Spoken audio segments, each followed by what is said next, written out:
नमस्कार and a very good afternoon to all of you. पहले तो इससे पहले शुरू करें, thank you to all of you सबके कोशिश से कम 100 सब्सक्राइबर्स का पहाड़ा तो हम लोग ने पार कर लिया। बहुत ज़्यादा नहीं है लेकिन जितने हैं ठीक है, एंड उम्मीद है कि ये कारवां बढ़ता ही जाएगा। शुरुआत के लिए तो चलिए कहीं से तो शुरुआत हुई। तो जैसा आपके साथ कई बार निफ्टी एनालिसिस में डिस्कस हुआ है, और short term daily charts 15 minute के चार्ट्स पे तो रोज़ एनालिसिस होता है। कुछ सब्सक्राइबर्स के कमेंट भी थे मेरे पास और कुछ मेरे फ्रेंड्स जिनसे फ़ोन पे मैं टच पे रहता हूँ, तो एक मंथली एनालिसिस की बात हमेशा उठती थी। तो this is a monthly analysis of Nifty that we are going to discuss today. इस डिस्कशन को आगे बढ़ाएं इससे पहले दो चार बातें आप इस डिस्कशन का जो कोर है समझ लीजिए। पहली चीज़, पहले भी इस बात को बताया हूँ, आज फिर से रिपीट कर रहा हूँ, एनी मूव विच इज़ 1 2 3 4 5 यानी कि 5 नॉन ओवरलैपिंग मूव्स अगर आप देखते हैं चार्ट पे, तो उसको आप 1 2 3 4 5 मार्क तो कर सकते हैं, लेकिन वो इम्पल्स है कि नहीं ये डिपेंड करता है उसकी इंट्रिंसिक क्वालिटीज़ पे। There are many other parameters which it has to satisfy, it should, it can, ये नहीं करना ही पड़ेगा उसे। सीधी सी बात है, all that glitters is not gold. हर पीली चीज़ सोना नहीं होती है, हर 1 2 3 4 5 का मूव इम्पल्सिव नहीं होता है। और दूसरी बात, किसी भी चार्ट में करेक्टिव मूव्स चार्ट का बहुत ज़्यादा टाइम ऑक्यूपाई करती हैं when you compare it with the time occupied by the impulsive moves. दोनों में बहुत फ़र्क होता है। इंपल्सिव मूव्स बहुत तेज़ होती हैं, बहुत शॉर्ट टाइम स्पैन का ऑक्यूपाई करती हैं, क्योंकि उतनी ही देर में वो तहलका मचा चुकी होती हैं, लोगों को पता चल जाता है इंपल्स चल रही है। पुराने ज़माने की राजधानी की तरह है, जब इकलौती राजधानी चलती थी तो लोगों को दूर से प्लेटफॉर्म पता चल जाता था कि राजधानी निकल रही है। उसी तरह की इंपल्स होती हैं। कुछ बातें हैं ये, इनको ध्यान में रखिएगा। तो ये मंथली चार्ट है, थोड़ा सा वीडियो लंबा हो सकता है क्योंकि 25-30 साल का ब्यौरा है, और सिर्फ एक ही काउंट डिस्कस करूंगा इम्पल्सिव, क्योंकि कल मैंने वीडियो बनाया था दोनों काउंट को लेते हुए, तो फिर इतना लंबा हो गया कि मुझे हटाना ही पड़ गया उसको। एक वीडियो मैंने पहले लोड किया था, बहुत पहले, मंथली काउंट्स का, उसको मैंने डिलीट कर दिया क्योंकि ये दोनों कॉन्फ्लिक्शन में चले जाते हैं। तो अब उसकी चीज़ें इसमें इंक्लूड हैं तो यही रेलिवेंट है। तो शुरू करते हैं। सीधी सी मार्किंग है, और ये मार्किंग आपको जैसे ही आप गूगल करेंगे आपको बहुत जगह मिल जाएगी। इम्पल्सिव काउंट में मोटा मोटी ऐसी ही कुछ मार्किंग बनेगी।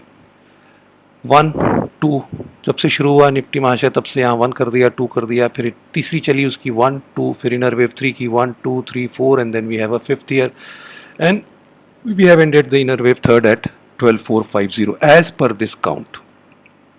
अब सवाल ये उठता है कि ये काउंट कितना सही है कितना गलत है। तो आइए शुरू से शुरुआत करते हैं, ऊपर से जो लेटेस्ट मूव है, क्योंकि ये सबको याद होगा क्या हुआ था। ये 6825 का लो है और 12450 का हाई है। हमने 1 2 3 4 5 यहाँ मार्क कर रखा है। अब जरा इस पूरी इम्पल्स को गौर से देखिए आप। इसमें जो एक्सटेंडेड वेव है वो थर्ड है, इसमें कोई डाउट नहीं है, this is the longest and the extended wave. तो जो पहली इंट्रिंसिक क्वालिटी इसकी होनी चाहिए थी कि इस पूरे मूव में कोई ना कोई एक वेव सब डिवाइड होनी चाहिए थी। सबसे ज़्यादा प्रोबेबिलिटी होती है एक्सटेंडेड वेव को सब डिवाइड करने के लिए। उसके बाद अगर वो नहीं करती है तो उससे जो सेकेंड लार्जेस्ट वेव है उसको, तो इस केस में ये लार्जेस्ट वेव थी एक्सटेंडेड वेव। मुझे कहीं सब डिवीजन इसमें दिखता नहीं है, शायद आपको भी ना दिखे। इसने सब डिवाइड नहीं किया। इसके बाद ये वाली वेव या ये वाली वेव आप किसी को भी देख लें, किसी ने सब डिवाइड नहीं किया। दूसरी प्रॉब्लम, ये जो पांचवी वेव है यहाँ पे, ये वेव बहुत क्लियर कट इम्पल्स नहीं है शॉर्ट टर्म चार्ट्स पे। आप देखिएगा खोल के इसको, ये तो ताज़ा है, हर जगह आपको आवरली चार्ट में भी दिख जाएगी। ये क्लियर कट इम्पल्सिव मूव नहीं था। हाँ 1 2 3 4 5 जैसे बैठाते हैं हम लोग वैसे बैठा के इसको बना दिया मैंने, लेकिन ये है नहीं। तो दो प्रॉब्लम यहाँ पे आ रही हैं मेरे पास सामने। पहली तो सबसे बड़ी प्रॉब्लम तो यही है कि कोई वेव ने सब डिवाइड ही नहीं किया है, और दूसरा ये क्लियर कट इम्पल्सिव काउंट नहीं दिखता है। एक और प्रॉब्लम है, और वो ये है कि ये फोर्थ और सेकेंड ने ऑल्टरनेट तो किया है as far as the price movement is concern, लेकिन फोर्थ भी बहुत तेजी से खत्म हो गई, टाइम तो इसने लिया ही नहीं। तो ये तीन लिमिटेशंस हैं इस काउंट में जो मुझे साफ साफ दिखती हैं, और भी हैं लेकिन वो उसका कोई फ़ायदा नहीं है, क्योंकि ये तीन मेजर हैं जो इस चीज़ पे पूरा क्वेश्चन मार्क लगा देती हैं कि whether this is an impulsive count और this is a corrective count. तो ये तो पहला पॉइंट है जिसमें मुझे डाउट होता है। दूसरा, आप अब आ जाइए थोड़ा सा पीछे, यहाँ से हमने थर्ड शुरू की है। तो आइए थोड़ा सा इसको डिटेल में देखते हैं। ये अगर पहली वेव है और ये दूसरी है तो तीसरी आपकी एक्सटेंडेड है। बहुत अच्छी बात है, कोई दिक्कत नहीं है, यूजुअली थर्ड होती है एक्सटेंडेड थर्ड की, और लगभग 261% के आसपास का एक्सटेंशन है, गिव एंड टेक समथिंग। तो यहाँ तक कोई दिक्कत नहीं है। अब प्रॉब्लम आती है जब आप फोर्थ वेव का रिट्रेसमेंट देखिए। उल्टा कर दिया मैंने, इसको सीधा कर लेते हैं।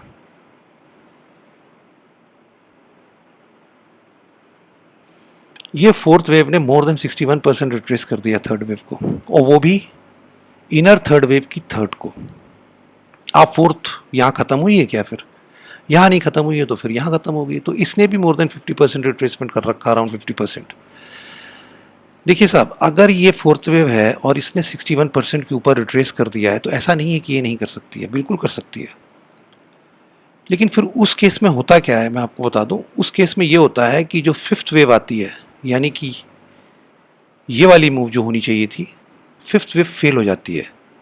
और इस केस में आप देखिए क्या हो रहा है, फोर्थ वेव ने मोर देन 61% रिट्रेस किया और फिफ्थ वेव भी 100% एक्सटेंड चली गई उसके ऊपर। ये ऐसी इंपल्सिव काउंट्स तो मैंने नहीं बनाई है आज तक, ना देखी है कभी। मेरे ख्याल से आपको थोड़ा बहुत क्लैरिटी मैं दे पा रहा हूँ इस चीज़ को।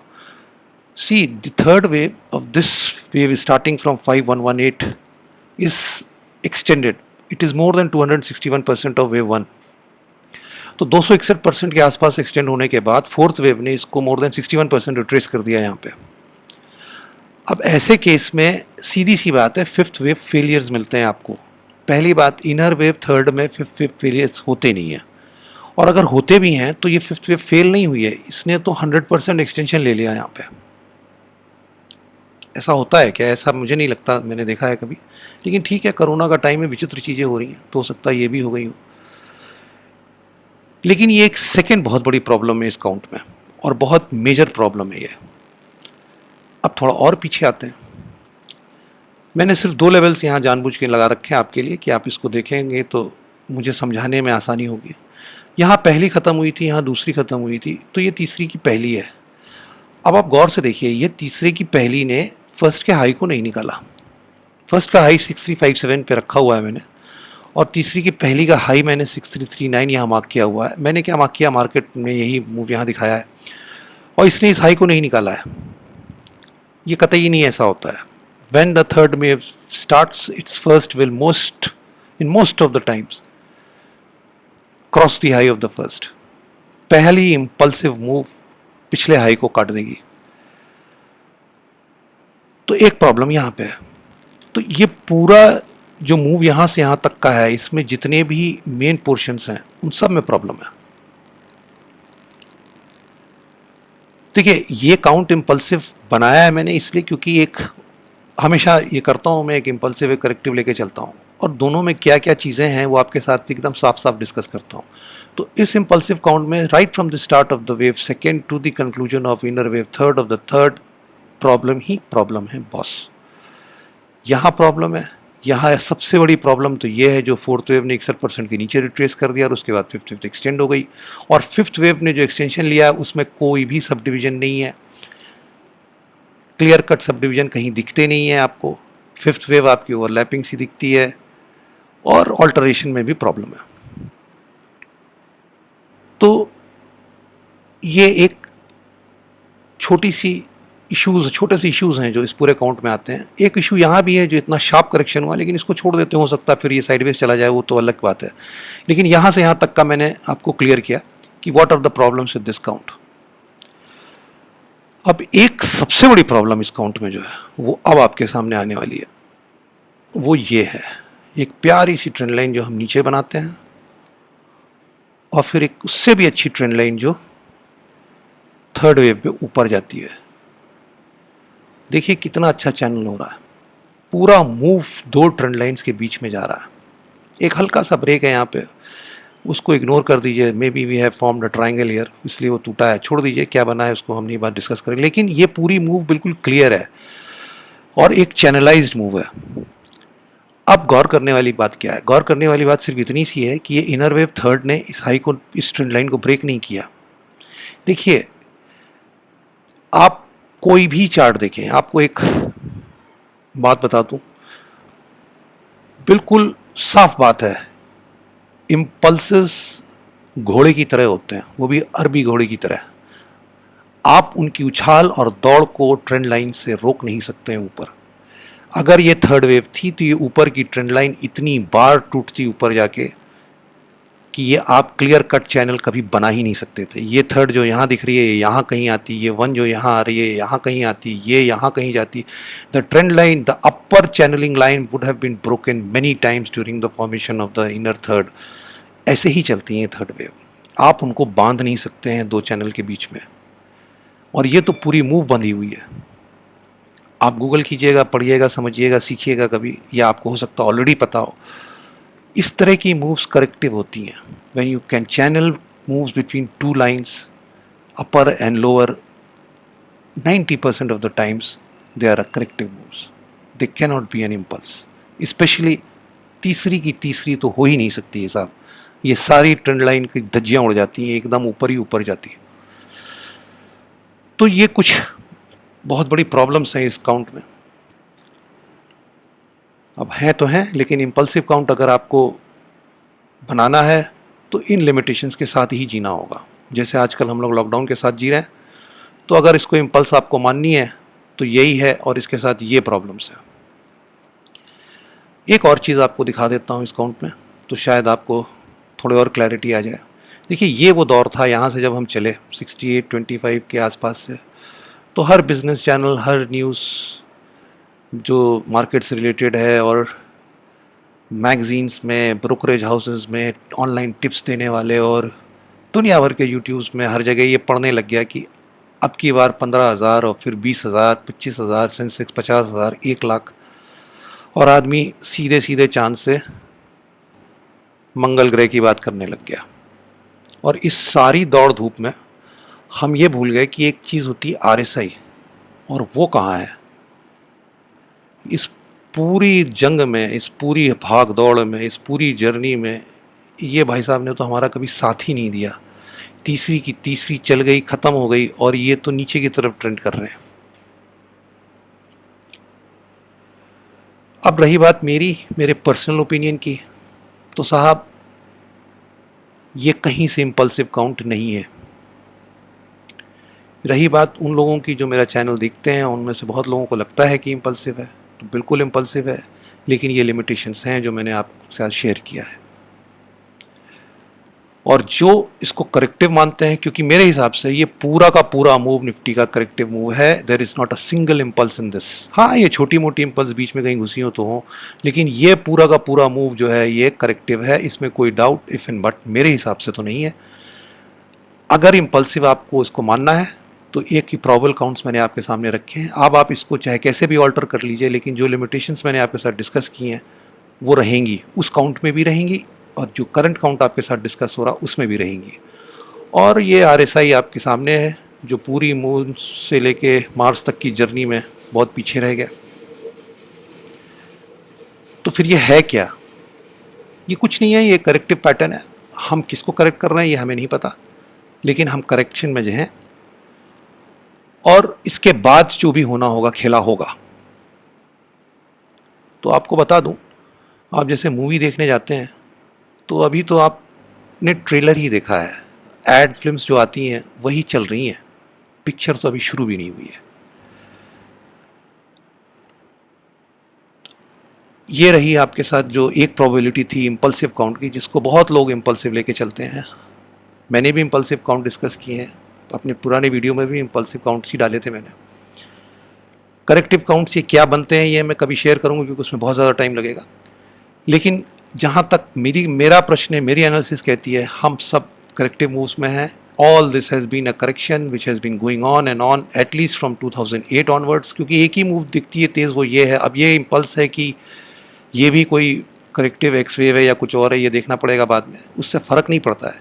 लेकिन यहाँ से लेके यहाँ तक का तो खेला पूरा करेक्शन का है, इसमें कोई डाउट नहीं है। और करेक्शन जब भी ख़त्म होगा तब हम शुरू होंगे पिक्चर की कास्टिंग के साथ। तो तब तक इंतज़ार कीजिए, मंथली चार्ट है ये, रोज़ तो बदलते नहीं है। ये करेक्शन जब पूरा होगा तब खेला समझ में आएगा कि आगे का क्या होने वाला है। ये एक लर्निंग वीडियो मैं हमेशा बनाता हूँ, आपके साथ डिस्कस करता हूँ। जो प्रॉबल काउंट्स हैं उनके क्या निगेशंस हैं, क्या उसके वो हैं, वो आपके साथ डिस्कस करता हूँ। अच्छा, इसमें एक चीज़ मैं आपको बता दूँ, जो सपोर्ट हमारा है, जहाँ पे जाके कहीं जाके हम कुछ लिवरेज ले सकते हैं, एक तो यही था जहाँ से हमने 7893 के नीचे चले गए, 7512 आज की तारीख में एक सपोर्ट बनता है। उसके बाद अगर कुछ है तो 6825 और फिर ये लो 5118। ये 3 लेवल हैं जो मैंने लिख रखे हैं। This will act as monthly supports. रुकते हैं नहीं रुकते हैं वो तो शॉर्ट टर्म चार्ट्स बताएंगे जब आपके साथ डेली एनालिसिस होगा, लेकिन ये 3 वैल्यूज़ हैं जो आपको जहन में रखनी चाहिए। और सारे प्रॉस एंड कॉन्स सिंपल्सिव काउंट के हिसाब से डिस्कस कर लिए हैं। तो वीकेंड था, निकल गया, कल मैं पोस्ट नहीं कर पाया क्योंकि बहुत लंबा वीडियो हो गया था, इसलिए आज किया हूँ, लेकिन अभी भी टाइम है। खुद भी चार्ट खोलिएगा, जो मैं कह रहा हूँ देखिएगा और सोचिएगा और बैठाइएगा कहीं से 1 2 3 4 हर तरीके से सही बैठ जाए आपको तो कोई बात नहीं, ज़रूर मुझे बताइएगा कमेंट बॉक्स में या फिर चार्ट मेरे मेल पर डालिएगा। लेकिन जो मुझे दिखता है वो यही है बॉस, और पिक्चर अभी पूरी की पूरी बाकी है। जाते जाते, क्योंकि अब टाइम नहीं बचेगा, आपको मैं चलिए एक छोटा सा वीडियो अलग से बना देता हूँ मंडे अपडेट के लिए। फिलहाल इस मंथली एनालिसिस में इतना ही है। This is a food for thought, just think about it, analyse it. मैंने जो कहा है वो सही है या गलत है, आपको क्या लगता है, ज़रूर अपने हिसाब से एनालिसिस कीजिएगा। इम्पल्सिव काउंट आपके साथ डिस्कस हो चुकी हैं। As far as I am concern, this is whole a corrective move. ये क्या करेक्शन है ये अलग कहानी, उसमें बहुत लंबा टाइम लगेगा। I will discuss it some other day. Till then, thank you, bye bye, नमस्कार।